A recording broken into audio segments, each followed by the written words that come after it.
আমি Riya, welcome to my channel তোমাদের প্রিয় রান্নাঘর। আজকের রেসিপি হলো ফুলকপির সবজি। প্রথমে আমি ফুলকপির সবজি করার জন্য একটা কড়াই নিয়ে নিয়েছি। কড়াইয়ের মধ্যে তেজপাতা আর কেটে রাখা পেঁয়াজগুলো দিয়ে দিলাম।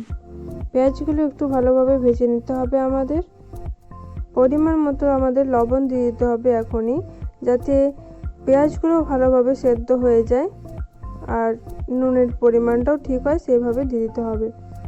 এবার দিয়ে দেবো টমেটো, পেস্ট করে রাখা টমেটোটা একটু ভেজে নিতে হবে আমাদের। এবার দিয়ে দেবো বেটে রাখা আদা রসুন আর দিয়ে দেবো কাঁচা লঙ্কা বাটা। সবগুলো ভালোভাবে একসাথে মিক্স করে ভেজে নিতে হবে আমাদের।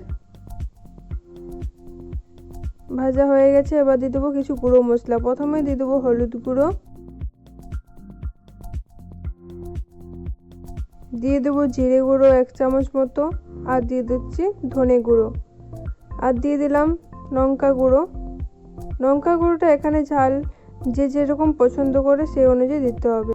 এবার দিয়ে দিচ্ছি ফুলকপিগুলো ভালোভাবে নেড়ে ভেজে নিতে হবে। আর হ্যাঁ, ফুলকপিগুলো আমাদেরকে কাঁচা দেওয়া চলবে না।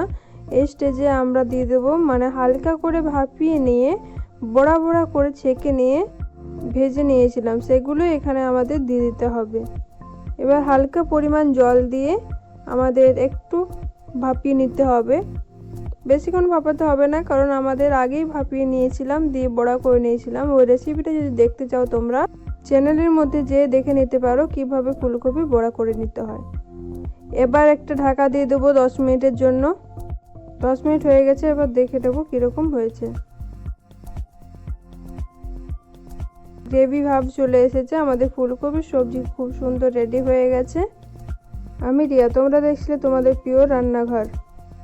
আমার রেসিপি যদি তোমাদের ভালো লেগে থাকে, সুন্দর একটি কমেন্ট এবং লাইক করে দিও। আর তুমি যদি চ্যানেলে নতুন হয়ে থাকো, সাবস্ক্রাইব করে পাশে থাকা বেল আইকন প্রেস করে দিও। Thank you.